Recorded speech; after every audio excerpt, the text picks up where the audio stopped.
তো এখান থেকে আর প্রায় ঘন্টা দুয়েকের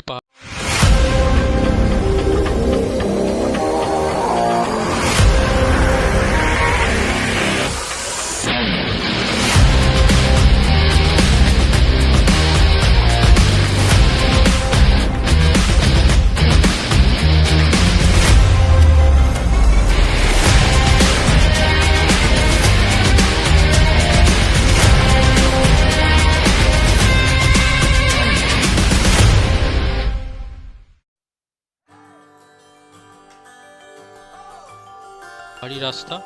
তো পাহাড়ি রাস্তা শেষ হলে আমি উঠবো বাগডোগরা মোড়। বাগডোগরা থেকে আমি NH-27 নিয়ে নেবো আবার কলকাতার উদ্দেশ্যে।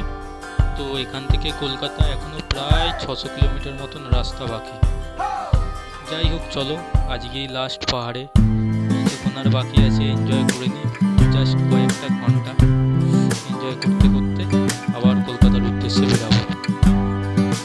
পাহাড় হচ্ছে ঘোরবার জন্য এমনই একটা জায়গা না, এখানে একটা আলাদা রকমেরই ভাইবস কাজ করে। সো যখন কলকাতা শহর ছেড়ে পাহাড়ে আসি, তো এই একবার আসলে না এখান থেকে আর যাওয়ার জন্য মনটা চায় না। মনে হয় যেন এখানেই সব কিছু ছেড়ে বসে যায়, এখানেই থাকা শুরু করে দেয়।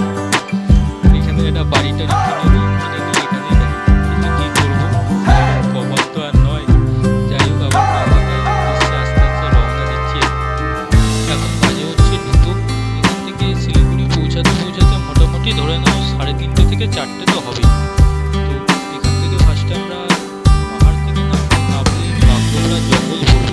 সেই জঙ্গলটা পার করে তারপরে আমাদের সেই শিলিগুড়ি বিহার মোড় আছে, যেটা হচ্ছে বাগডোগরা। অ্যাকচুয়ালি বাগডোগরা মোড়টাকে বিহার মোড় বলে, কিন্তু বিহার মোড় থেকে আমি সোজা যাবো কিষানগঞ্জ হয়ে যাবো। কাজে কিষানগঞ্জ থেকে একটা রাস্তা বাঁ দিকে ঢুকে যাচ্ছে।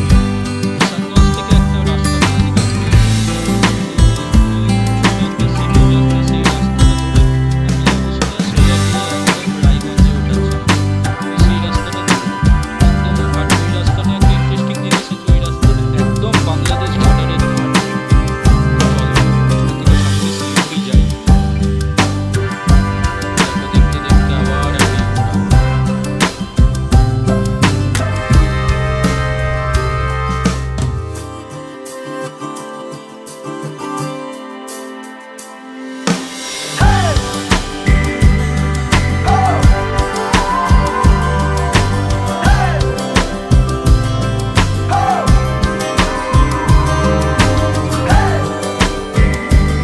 যাই হোক, ব্রিজটা পার করলাম। তারপরেই আস্তে আস্তে ঘুরি ঘুরি বৃষ্টি শুরু হলো।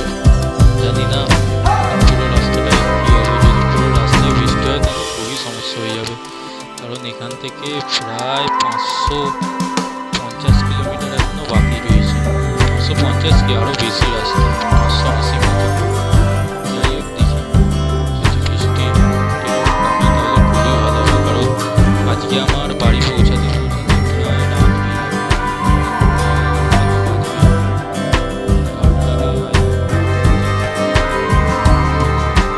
তাহলে তো খুবই ভালো, কারণ যদি একবার বৃষ্টি হয়ে যায় তাহলে তখন আমার স্পিডটা একটু স্লো হয়ে যাবে। বৃষ্টি না হলে মোটামুটি পৌঁছে যাওয়ার সম্ভাবনা আছে, কিন্তু বৃষ্টি আসলে খুব অসুবিধা হয়ে যাবে। এই দেখো এখানে কত বাঁদর বসে আছে। এই দেখো, 1, 2, আমি তো 2টো দেখলাম, আর তখন একটা তোমাদের দেখালাম। 3খানা বাঁদর দেখলাম। এই রাস্তায় মোটামুটি অনেকই বাঁদর দেখলাম আমি। তো ফাইনালি আজকের আমাদের পাহাড়ি রাস্তা এখানেই শেষ। এবার এখান থেকে শুরু হবে বাগডোগরার জঙ্গল। তো জঙ্গলটা পার করে তারপরে আমরা পৌঁছাবো বাগডোগরা মোড়। চলো তোমাদের এবার জঙ্গল দেখাবো। এ দেখো, সামনে একটা লোহার ব্রিজ আসছে। আমি প্রথমবার এই লোহার ব্রিজে বাইক চালাচ্ছি। পুরো ঝনঝন ঝনঝন করছে ব্রিজটা। আস্তেই গাড়িটা চালাচ্ছি, জোরে চালালে আই থিঙ্ক আরও আওয়াজ হবে। এই দেখো, এটা বড় গাড়ি আসছে। আস্তে, হ্যাঁ ঠিক আছে, আস্তে আস্তে এবার ব্রিজটা পার করে যাই। বাগডোগরার কিছুটা বাকি আছে, প্রায় 1 কিলোমিটার 10 হবে। তো ফাইনালি আমি বাগডোগরা ফরেস্টে এন্টার করলাম। বাগডোগরা ফরেস্টটা মোটামুটি ধরো প্রায় কিলোমিটার 10 কিলোমিটারের কাছাকাছি হবে জঙ্গলটা। 10 কিলোমিটার জঙ্গলের রাস্তা দিয়ে যাব। এই জঙ্গলের মধ্যে দিয়ে যেতে যেতে কিছু কিছু সময় গ্রামও পড়বে, কিছু কিছু আর কিছু কিছু তোমার আর্মি ক্যাম্পও আছে শুনেছি এই রাস্তাতে। তো সব পার করে আস্তে আস্তে যাব। এই দেখো এইখানটা পুরো ঘন জঙ্গল, আর শুনেছি এই রাস্তাতে অনেক সময় হাতি ফাতিও অনেক বেরিয়ে আসে। তো দেখি যদি চলো কিছু হাতি ফাতি দেখতে পাই, আই থিঙ্ক পাবো বলে মনে হয় না। আর বৃষ্টিটা আস্তে আস্তে যত শিলিগুড়ির দিকে যাচ্ছে তত বৃষ্টিটা বাড়ছে। যদি বৃষ্টিটা কমে যায় খুবই ভালো হবে, নাহলে প্রচণ্ড সমস্যায় পড়ে যাব। এখানে এখন বৃষ্টিটা ভালোই জোরে পড়ছে। আই হোপ কমে যা ভগবান, বৃষ্টিটা অন্তত কমে দে। বৃষ্টিটা জোরে এসে গেলে রাত্রেবেলা গাড়ি চালাতে খুব সমস্যায় পড়ে যাব। ভগবান বৃষ্টিটা যেন কমিয়ে দেয়, দেখা যাক কি হয়। চলো। So everyone, finally we are enter NH 27। তো এখান থেকে আর প্রায় ধরে নাও 530 কিলোমিটার মতন রাস্তা বাকি আছে এখনও। আর বৃষ্টিটা এখন একটু কমেছে, কিন্তু ওয়েদারটা এখনও প্রায় মেঘলা হয়ে রয়েছে। যদি আবার বৃষ্টিটা এসে যায় তো আবারও সমস্যা হতে পারে। যাই হোক, যতক্ষণ না বৃষ্টি না হচ্ছে আমি যতটা পারি টেনে একটুখানি। আচ্ছা, এই যে ভিউটা দেখছো তোমরা, এটা একটা নতুন পজিশনে আমি শ্যুট করছি। তোমাদের ভিডিওটা কেমন লাগছে একটুখানি দেখে বলো। যদি ভিউটা তোমাদের পছন্দ হয় তো আমি নেক্সট টাইম এরকম ভিউতেও শর্ট কিছু,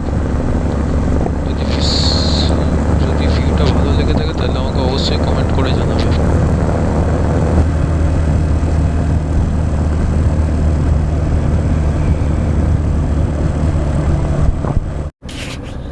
সো NH 27 আমি ক্রস করে এই ইসলামপুরের ছোট একটা ভিলেজ রোডে ঢুকলাম। অ্যান্ড তারও একটা জিনিস দেখাচ্ছে তোমাকে। এই দেখো, আমার যে বাঁদিকে মাঠটা দেখছো, এই মাঠ থেকে প্রায় 200 মিটার একটু এগিয়ে গেলে বাংলাদেশ বর্ডার। মানে আমার এই বাঁ সাইডে যে দূরে গাছপালা দেখা যাচ্ছে, ওই গাছপালাগুলো আছে বাংলাদেশের মধ্যে। তো আমরা এই ট্রিপে মোট দুটো বর্ডার দেখলাম, একটা বাংলাদেশ, একটা নেপাল। তো এখন আছি রায়গঞ্জ। এখান থেকে আর 400 কিলোমিটার রাস্তা বাকি। একটু টি হল্ট নিয়েছি। এখন আছি NH 12-র পাশে একটা টি স্টলেতে চা খাচ্ছি। চা খেয়ে আবার ফারাক্কার উদ্দেশ্যে যাব। ফারাক্কা এখান থেকে 100 কিলোমিটার। চলো, 7:20 হয়ে গেছে, আবার শুরু করি। আবার 200 কিলোমিটারে আবার সেকেন্ড হল্ট।